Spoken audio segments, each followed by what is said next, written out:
নমস্কাৰ বন্ধুসকল, আজি এনে এখন দেশৰ বিষয়ে আপোনালোকক জনাবলৈ আহিছোঁ যিখন দেশত মানুহতকৈ জীৱ-জন্তুৰ সংখ্যা বেছি। এইখন দেশ বিষাক্ত সাপৰ ঘৰ বুলি কোৱা হয় আৰু পৃথিৱীৰ ভিতৰত একমাত্ৰ এইখন দেশতে কেৱল কেংগেৰু দেখিবলৈ পোৱা যায়। আপোনালোকে বন্ধুসকল ঠিকেই ধৰিছে, আমি অষ্ট্ৰেলিয়া নামৰ দেশখনৰ বিষয়ে কিছু কথা জনাবলৈ আহিছোঁ। অষ্ট্ৰেলিয়া দেশখনৰ অফিচিয়েল নাম দি কমনৱেলথ অফ অষ্ট্ৰেলিয়া হয়। 86% পপুলেশ্যন চহৰত আৰু 14% পপুলেশ্যন গাঁৱত বাস কৰে।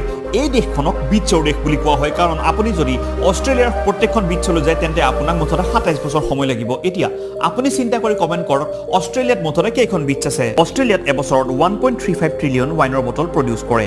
অষ্ট্ৰেলিয়াৰ এক্স প্ৰাইম মিনিষ্টাৰ বব হক নামৰ ব্যক্তিজনে 11 ছেকেণ্ডত 1.18 লিটাৰ বিয়েৰ খাই ৰেকৰ্ড কৰিছিল। এই দেশক খেলৰ ৰাজধানী বুলি কোৱা হয়। অষ্ট্ৰেলিয়াৰ অলিয়ে গলিয়ে আপুনি সৰু সৰু ল'ৰা ছোৱালীয়ে খেলি থকা দেখিবলৈ পাব। 70% এই দেশৰ লোকে যিকোনো খেলত অংশগ্ৰহণ কৰা দেখা যায়। অষ্ট্ৰেলিয়াত এনে এখন লেক আছে যাৰ পানীৰ ৰং গোলাপী হয়। এই দেশত এনে এক আইলেণ্ড দেখিবলৈ পোৱা যায় য'ত